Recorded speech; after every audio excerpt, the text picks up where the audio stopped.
everybody. How's everybody doing? Q here. Believe it or not, someone asked me to model my Harley Davidson jacket. So this is a jacket that I bought at Danbury Harley in Danbury, Connecticut, I don't know, 5 or 6 years ago. And it's a really good jacket. It's real quality leather. It zips up. You can see the bottom unzips a little bit. And there you go. You ask, and I deliver.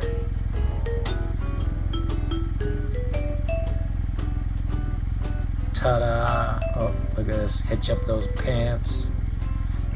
That's my backpack, by the way, which I love. I bought it on Amazon. Very inexpensive. So, hello again, boys and girls. Finally, we have a good stretch of weather here. Finally. And I've got other stuff to do. Programming work and other commitments. And you know what? Screw it. I'm going for a ride, baby. Now the weirdest thing is that my helmet is soaking wet, and I have absolutely no idea how that could have happened. I never rode it in the rain. It's been indoors, but it's dripping wet inside. So go figure.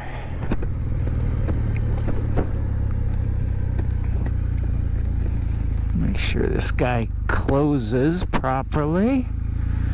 And the glasses frame's bothering me a little bit. I bought some better motorcycle sunglasses. I'm hoping they're gonna work. As I was just modeling this jacket is Harley Davidson, and it's been just a fantastic jacket. In addition to that, I've got gloves that are Harley that have just been great gloves. And I find that in general Harley's equipment is really good quality and not overpriced. So I bought Harley branded glasses, sunglasses. They're actually Wiley X's, and I'm a big fan of Wiley X. You can get those here in the States. Not all the cool stuff I see on British motovlogs. A lot of that stuff you can't buy over here. So it's nice to have stuff you can actually buy here in the United States of Norte Americano. Or is it Norte America? I don't know. Yeah, it must be Norte America. So I've got a soaking wet helmet, but it's almost 70 degrees.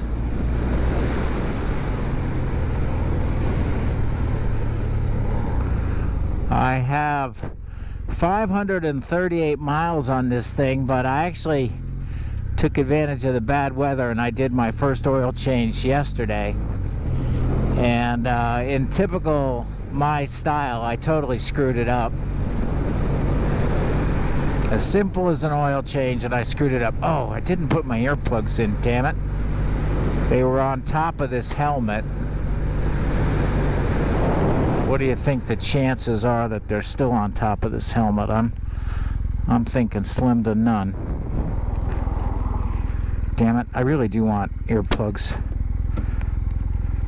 This ground is pretty soaked. Let's see if I got earplugs on top of this helmet still. So incredibly, my silicone earplugs were still stuck to the top of my helmet. So now I got my earplugs in, which is nice. I don't have to go back. The inside of my helmet is soaking wet. It's like somebody poured a cup of water in there. And I have absolutely no clue how that could have happened. None.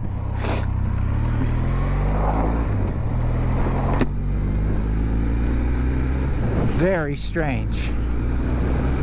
Yeehaw! Mother effers.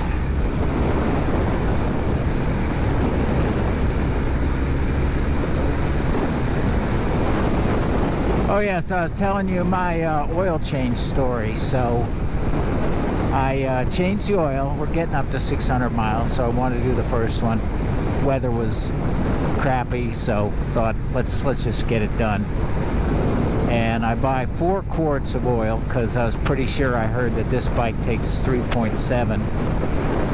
So I got the oil out. I bought a nice drain pan.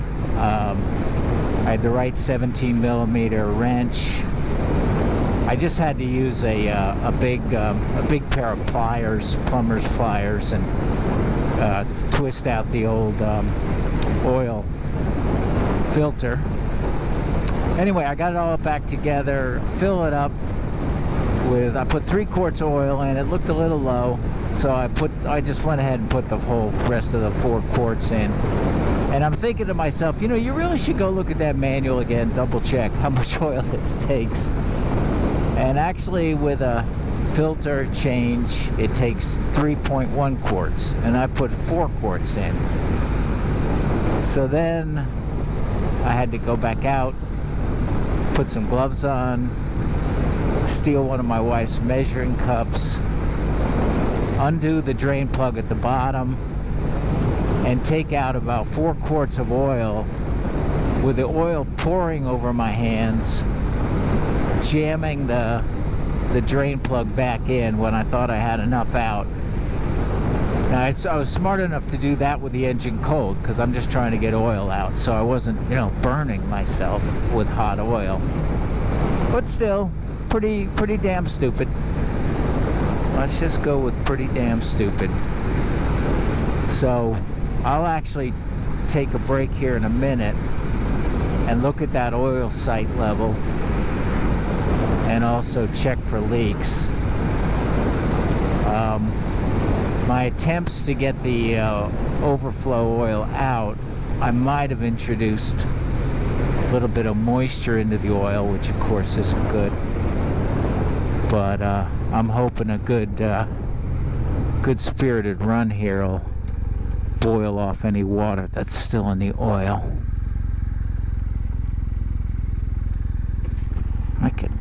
Well, I don't know, I think you got to turn the bike off to check the oil level. Oh, screw it. Let's just go ahead and do it right here. And the answer is I'm on the wrong side. And the answer is I can't see it. Oh, there it is. It looks a little low, to tell you the truth. It's at the very bottom of the sight glass. Oh, hey. One thing after another. So, I gotta buy some more oil. Get some more in here. But yeah, it definitely has oil in it. Well, I don't know why I'm such an F up, you know? It's just like, I guess I just don't take my time.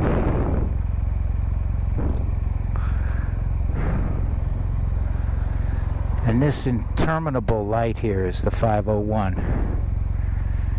And this is a big reason why we're moving. I am saying goodbye to this god-awful Highway 501 with its interminable lights and endless traffic. God, it's awful. I mean, people have been sitting here for a long time before I got here. And look at this. The lights down here are actually pretty smart. What they do is they're different at different times of day, and they really try to stay on green long enough to clear each side out. So like the 501 being a major thoroughfare, they get this huge long green, and that's what I'm sitting in the middle of, and nobody's turning left. What the fuck is going on? Why didn't anybody go?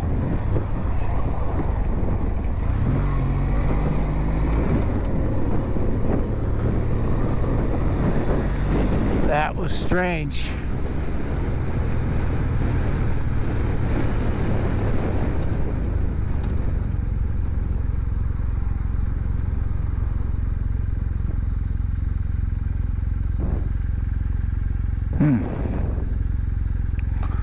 So what else can I tell you?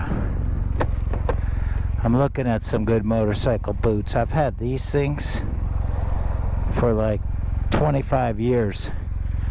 They're LL Beans, and I resold them. But the problem is they're not motorcycle boots. They're good, tough, strong leather boots, but they're not motorcycle boots. And I'd really like to get something with some ankle protection and heel and toe armor. So I'm looking at that. I like these clocks. I think thermometer's a little optimistic, and this guy is set to regular time, not daylight savings, so it's 12:30, not 1:30.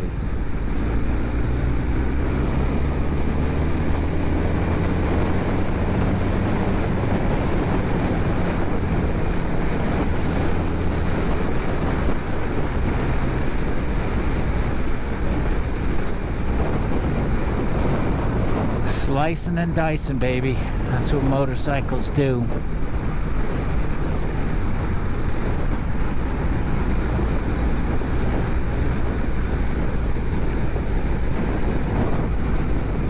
It's just one of the reasons why I love them. Like at that left turn where you had some poor brain damaged person who didn't understand that a green arrow meant that they could go, and so they were all sitting there. And I just went around that blank. Just go around that blank, buddy. Thank God it's warm today. I wouldn't be able to ride with a soaking wet helmet. I could feel it on the back of my neck. It's warm enough today. I'm fine. Thank goodness.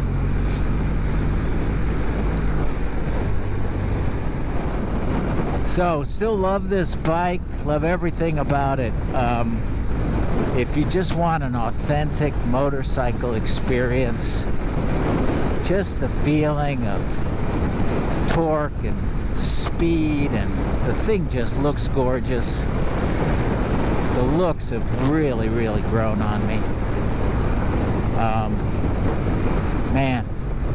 And there's a whole bunch of these 2019 W800 cafes for sale, because everybody says, oh, only 47 horsepower, only 48 horsepower. Jeez, for another $2,000 I can buy the RS 900 with 100 horsepower or whatever it is. And yeah, you can. And you're gonna go so fast you're gonna kill yourself. Your insurance is gonna be sky high. But you're not gonna get this feeling. The sound of this thing warming up, the sound of it going by, it's just such a classic motorcycle experience. And you know, when I buy Hondas, I wax poetic about Hondas, and they're lovely. They're just built so well, they work so well. That little CBR 300R that I traded in for this was just a ball. It was fun, it was flickable, it was plenty fast, it was smooth. It was a little cramped, it was just a little too small for me. And I started to turn it into a cafe racer, and I'm on Sean Kirk's page at SRK Cycles, where he sees bike after bike after bike that somebody's just butchered, turning it into a cafe racer. And so I really wanted to take his advice. You know, if you want a cafe racer, buy a cafe racer. Unless, you know, mechanical, you know, engineering and metal fabrication and body paint, and I mean, if that's your life, fine. You know, if you really are qualified to create something new and beautiful, go for it. But if you're just a guy with a toolbox, man, it's way above my pay grade. I've demonstrated that time and time again. I can't even do an oil change, so you know who you're dealing with here. God damn it, I gotta get more oil in this thing, but I'd rather go to the dentist than go to that service department. Maybe I'll just have to roll in there at some point.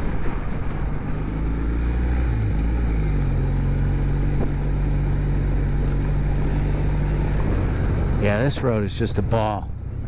I want to look at my oil again, though. I'm a little worried about it, to tell you the truth. So we'll pop this off.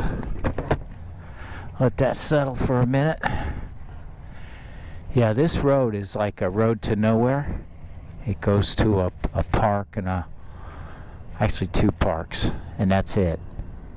Sort of parallels the 501, and it's just a lot of fun to be on it. All right, what do we got here? See, I don't know if you well. See, if I think this is perfectly balanced, I'm low. If I tilt it just a little towards me, I get to the bottom line. So yeah, it's definitely low, but I don't think it's dangerously low. Ah, shit. Needs like a half a quart. So yeah, there she is.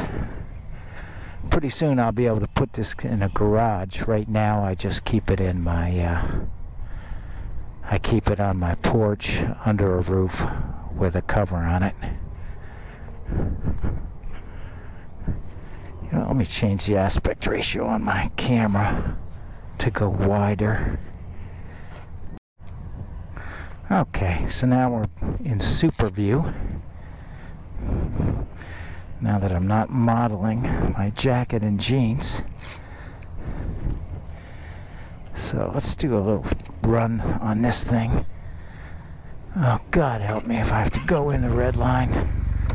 Maybe I'll get lucky. Maybe I'll just walk up to the service counter and they'll help me.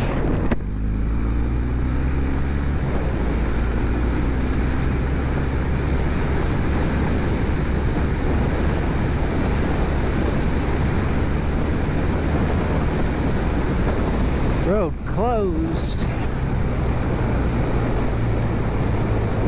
I've seen this before. Not sure why they closed the road. Oh, that's why. Look at that. Holy crap. Yeah, I'll say that road's closed. Wow. Yeah, we've had a little bit of rain around here. Holy crap. Alright, so much for that brilliant idea.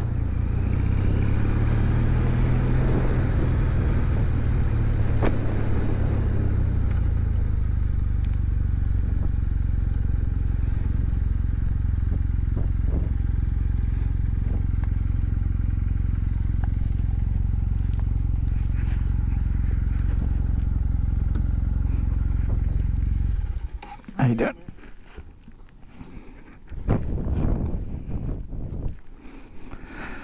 All right, let's go brave the service department.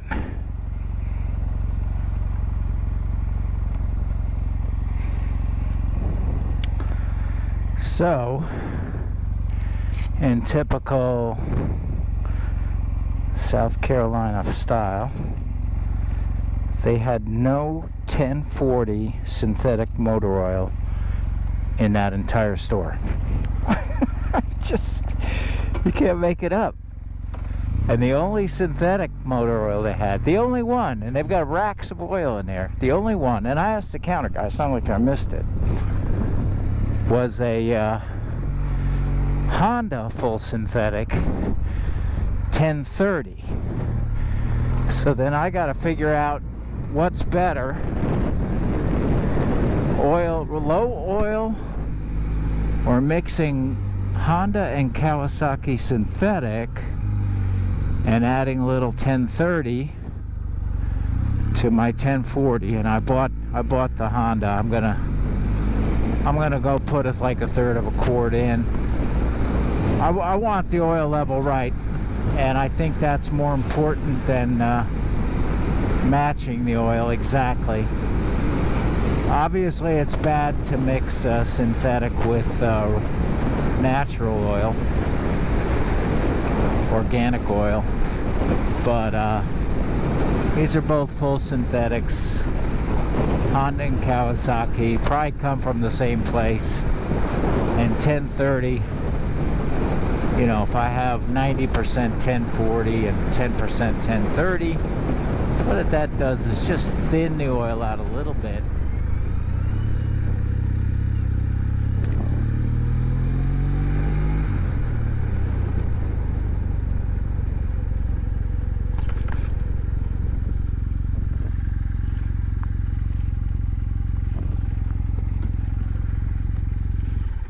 Okay, let's get this oil sorted, have something to eat, and get back out on the road.